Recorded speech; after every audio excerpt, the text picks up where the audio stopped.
আসসালামু আলাইকুম, কেমন আছেন সবাই? আশা করছি সবাই খুব ভালো আছেন। আল্লাহর অশেষ রহমতে আলহামদুলিল্লাহ আমরাও খুব ভালো আছি। তো প্রতিদিনের মতো চলে আসলাম আপনাদের মাঝে নতুন আরেকটি ভিডিও নিয়ে। তো এখন সকালের নাস্তা বানাইছি। তো সকালের নাস্তার মধ্যে ছিল নুডলসটা। তো বাচ্চাদেরকে এখন আমি খাওয়াবো, যেহেতু আয়ুব খেয়ে চলে গেছে আর কি। তো এখন শুধু আরব আছে, ওকে খাইয়ে দিব। তো একটু গরম ছিল, বলতেছিল যে মা আমাকে খাইয়ে দাও, এই জন্য কিন্তু ওকে আমি খাওয়াই দিতেছিলাম, কারণ যেহেতু গরম বাচ্চারা কিন্তু খাইতে পারতেছে না গরমের জন্য। তো এই জন্য আইবকে আমি খাওয়াই বিদায় করে দিছি। সে মাদ্রাসায় চলে গেছে, এখন শুধু ও রয়েছে আর কি। তো ও খাওয়ার পরে কিন্তু আমরা নাস্তাটা করে নিব, কারণ আমি একটু চাও বসাই দিছি, ওইটা কিন্তু চা তারপর একসাথে আমি নুডলসটাও দিব আর কি, খাইয়ে নিব।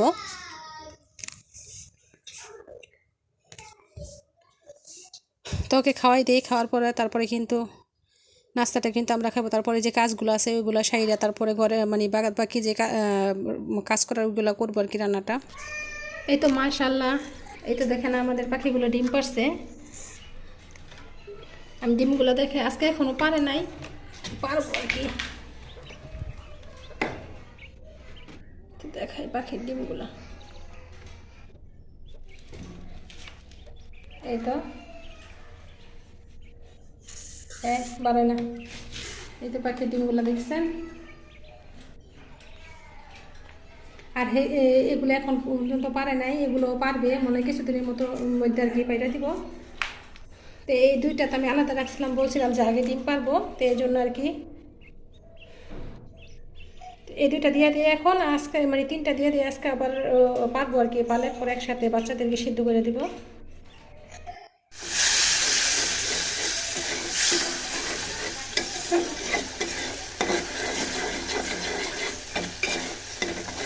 আমার কষানো শেষ, এই তো মুরগির মাংসটা দিয়ে দিব।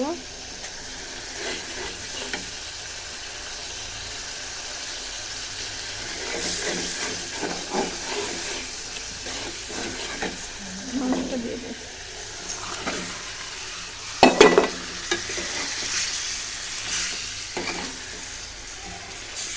ভালো করে সুন্দর মতন কষাই নিব।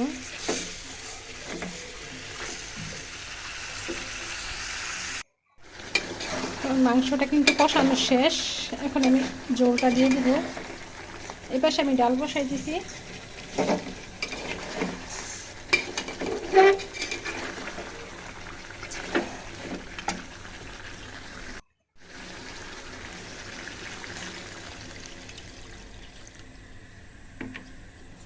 ঝোলটা দিয়ে দিলাম, আস্তে আস্তে হোক। আমি ফাঁক দিয়ে উস্তাটা কাইটে নিই, যেহেতু উস্তা ভাজি করবো তো উস্তাটা কাইটে নিই। তো এখানে আমি ডালটা বাগার দিয়ে নিব, যে এই জন্য কিন্তু আমি পেস্টটা করছি। আর একটু আমার ডালটা হয়ে গেছে, যেহেতু আমি একটু জল পাই দিয়েছিলাম টক টক লাগার জন্য।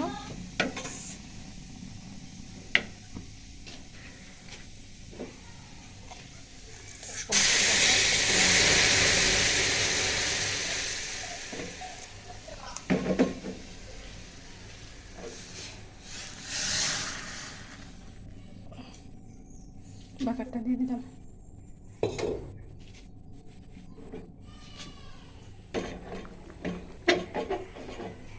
শুধু উস্তাটা ভাজি করবো। যে এই পাশে কিন্তু মাংসটা রান্না করে রাখছি, এই তো মাংসটা।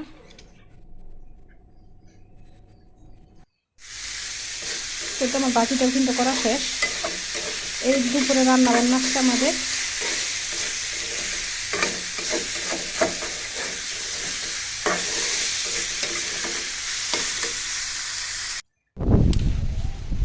বউ তুমি দুষ্টামি করো না। বিকেলবেলা এইখানে একটু আসছিলাম আমাদের বাড়ির কাছে আর কি ঘুরতে। এটা আমাদের বাড়ির কাছে, বেশি দূরে না। তো দেখেন এত সুন্দর কাশফুল ফুটছে, এত ভালো লাগতেছিল। আবার প্রচণ্ড বাতাস ছিল, তো অনেক ভালো লাগতেছিল। আমি আর আরব আসছিলাম। যাও না বাবা, তুমি এদিকে যাও না, এবারে গরমের কারণে আর চুল গেলে ছোটো কেটে দিছি, একদম মেশিন দিয়ে পরে কাইটে দিছি, অনেক গরম ছিল। আরে আমার চোখে লাগবো তো, এই গেন্ডাই না, ইয়া কাশফুলের ইয়া। বাতাস প্রচণ্ড পরিমাণে বাতাস, এত ভালো লাগে এরকম বাতাস থাকলে। কার কাছে কেমন লাগতেছে একটু জানাইন। দেখেন কি সুন্দর।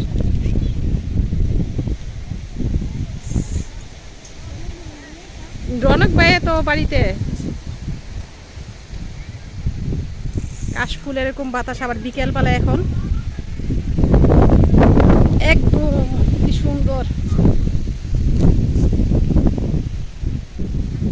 আমরা একটু বিকেলবেলা ঘুরতে গেছিলাম, ওইখান থেকে আইসা ইচ্ছা করতেছে কিছু খাওয়ার জন্য। তো এইখানে ঝটপট ভর্তাটা আগে ছিল আর কি, ঘরে বানানো ছিল আলুর ভর্তা। তো চিন্তা করলাম ভর্তা যেহেতু বানানো ছিল, তো একটু পুরি বানায় তারপরে খাই আর কি, ভালো লাগবো।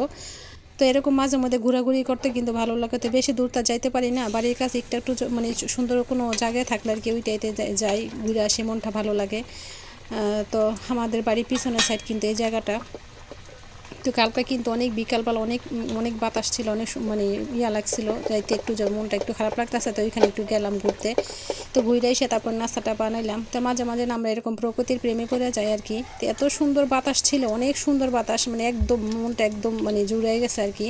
তো অনেকক্ষণ ছিলাম আমরা এখানে, অনেকক্ষণ থাকার পরে ঘোরাঘুরি করে তারপরে কিন্তু বাসায় চলে আসছি। আইসে কিন্তু নাস্তাটা বানাইলাম, এখন কিন্তু সন্ধ্যা হয়ে যাবে। তো কিছুক্ষণের মধ্যে মাগরিবের আজান দিয়ে দিবে। তো বিকেলবেলা নাস্তাটা বানায় তারপর আমরা সবাই একসাথে খাবো আর কি।